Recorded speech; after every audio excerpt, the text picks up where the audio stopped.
Look at the top of Twitch right now. $1 million mansions. Celebrity subathons. Streamers buying their 10th dream car. Everything is built around one question. How much can we burn on camera? And then there is this guy. His production quality is kind of garbage. His monitor is held up by a vacuum cleaner.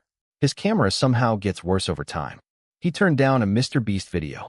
He has never left the state of Arkansas except once. He has not shown up to a single award show despite winning 5 of them. And somehow, despite doing the opposite of everything the internet says creators are supposed to do, he is the number 3 ranked streamer on all of Twitch, averaging over 50,000 concurrent viewers every night. How does that happen?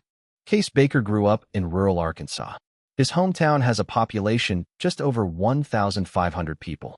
It is the kind of place where a new Walmart makes the front page of the local paper. As a quiet kid in a quiet town, he did what quiet kids in quiet towns have always done. He disappeared into a screen, specifically a PlayStation, Call of Duty on repeat. And when YouTube started building in the early 2010s, he was watching Nadeshot and the Optic guys build careers that had not existed a decade before. He watched gaming turn from a thing you did after school into an actual job. And after watching that, it became his dream. The problem was he knew the odds.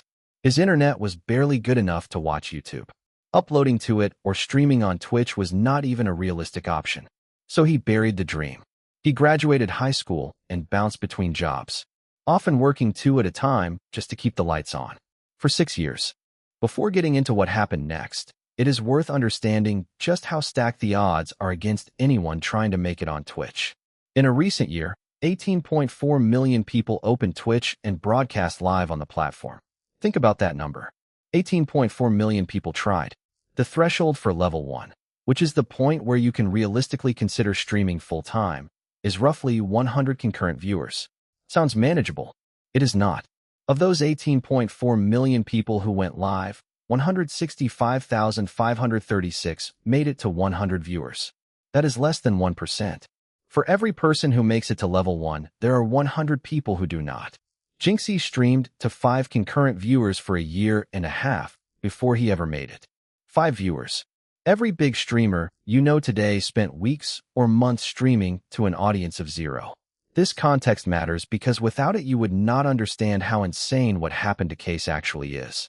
The moment Case's mom asked him why he had not taken a real shot at streaming was the moment the 6 years of suppressing the dream ended. He did not just go live and hope for the best.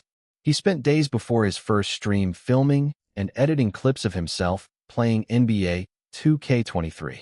On September 10, 2022, he uploaded 22 videos to TikTok in a single day. He woke up the next morning to over 10,000 followers and a comment section asking one question: when are you going live? That night, he went live for the first time. He hit 126 concurrent viewers in the first hour of the first stream. Level 1. In hour 1 of stream 1, he kept working his day jobs while building the momentum. Clock in at the 9 to 5, hit the second job, come home and stream until he could not keep his eyes open. Every stream, he would find the best moments, clip them, and post them back to TikTok. The loop fed itself. It was not all momentum from there. His internet connection was genuinely bad. Streams would lag or cut out entirely, which is effectively the kiss of death when you are trying to build an audience, because the moment your stream ends, the viewers move on to the next person. The numbers started slipping.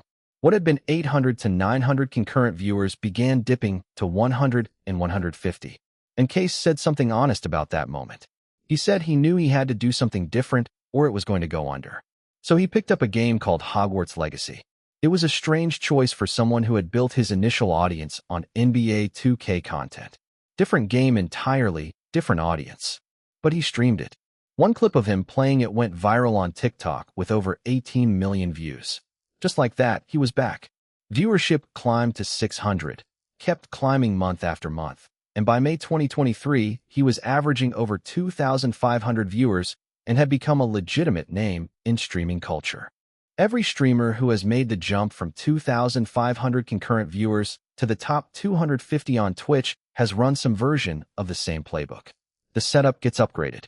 The camera gets crisp. The lighting gets dialed in. The room looks intentional. Then comes the move to a bigger city. The mansion. The dream car video. The editors hired to clip around the clock. The podcast circuit. The collab with someone bigger than you. The constant presence in the conversation because the conversation is the product. That is the blueprint. And the data backs it up. At any given moment, about 3 million users are watching content on Twitch. The top 250 channels pull over half of all that viewership. That concentration of attention at the top is what the blueprint is designed to capture.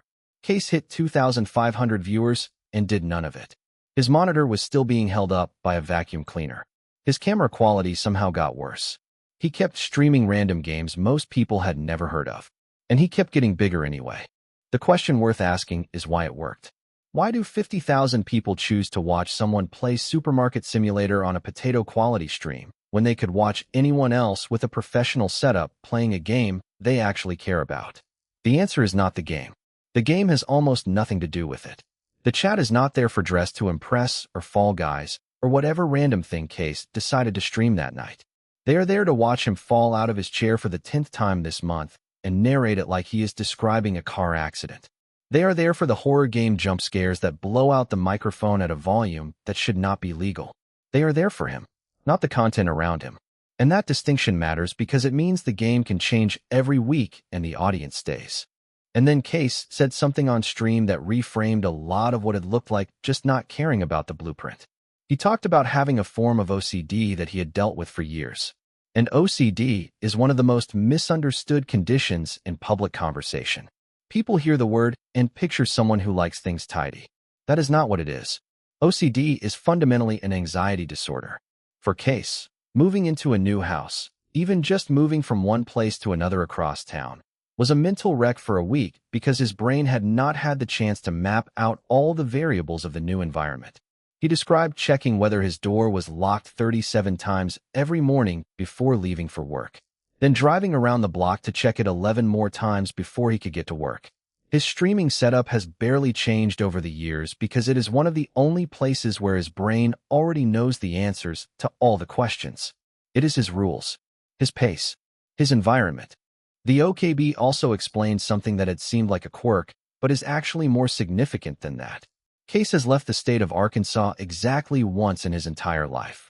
That trip was to Florida to visit a fellow streamer named Jinxie, and it produced the only existing footage of Case outside of his own streaming setup. In 3 years as one of the biggest streamers on the planet, he has won 5 different awards. He has not shown up to a single one in person. He turned down a Mr. Beast video because of a fear of flying. In public, 3 times in a row, he was recognized by fans.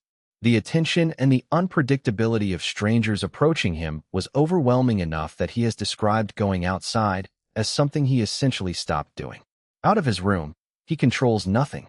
Who is around him, how they got there, what they will do next. None of it is up to him.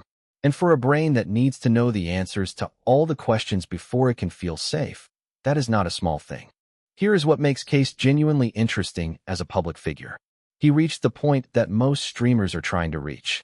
Top 3 on Twitch, 50,000 viewers a night, legitimate wealth. And he does not seem to want the things that most people at that level are chasing. Not the mansion, not the supercar, not the optimization strategy, not the constant relevancy machine.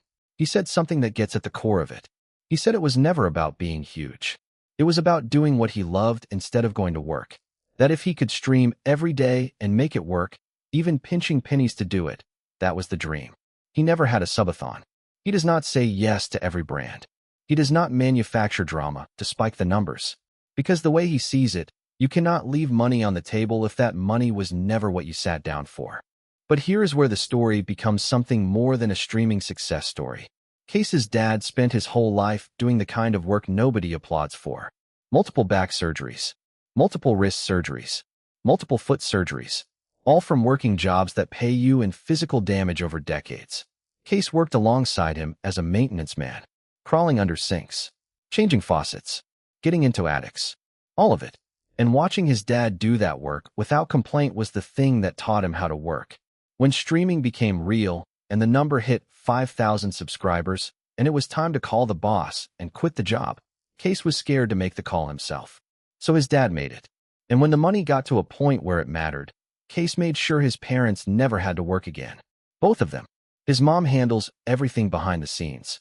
His dad goes and gets whatever needs getting. Not retired exactly, just finally doing things they choose to do instead of things they have to do. When asked what the most fulfilling thing about his career has been, he said it without hesitation. Everybody gets to chill.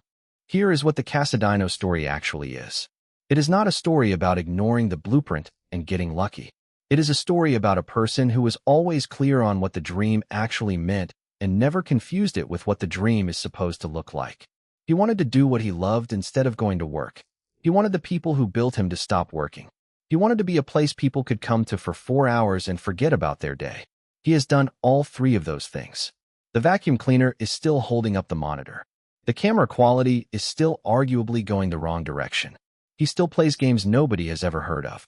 And 50,000 people show up every night to watch him do it. The blueprint says you need to change everything to keep climbing. Case proved that if you know exactly why you are doing something, you never have to change anything at all.